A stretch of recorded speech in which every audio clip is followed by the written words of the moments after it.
रामराम मंडळी, अमेरिकेत पण कसं असते, एकमेक गणपती बसवतात आणि एकामेकाला आरतीसाठी आणि प्रसादासाठी बोलवतात. तर हे आपले मराठी लोक आहेत, त्यांचे हे गणपती आहेत, जिथं आम्ही गेलो होतो. आणि कसं आहे, सगळ्यांनी एकत्र येऊन सण साजरा केला की नाही एकदम भारी साजरा होतोय. आणि 5-6 दिवस कसे जातात की नाही हे काय कळतच नाही.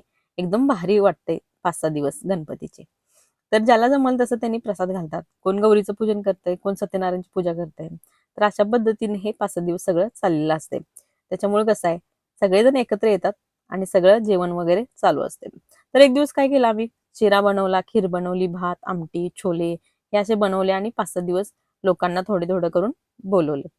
तर मेन म्हणजे कसं आहे, जसं आपल्या गणपतीचं आगमन एकदम थाटामाटात झालं, तसं त्याचं विसर्जन बी एकदम थाटामाटात होऊ दे. कारण कसं आहे, ढोल ताशाचा आवाज जरी आला तर आपोआप पाय थिरकायला लागतात, बरोबर आहे की नाही? मग कशाला त्या डॉल्बीच्या नादाला लागतायचा हो. आणि कसं आहे माहिती, लोकांना बी त्रास होतोय. लोक म्हणतात तुम्हाला वाटतोय तुमच्या डॉल्बीचा लय आवाज चांगला आहे, ह्या मंडळापेक्षा माझ्या मंडळाचा लय आवाज मोठा आहे, लय चांगलं म्हणतील लोक. हे असलं काय नसतंय, सगळीजण नावं ठेवत असतात मागणं. त्यामुळं उगाच लोकांना त्रास नका देऊ.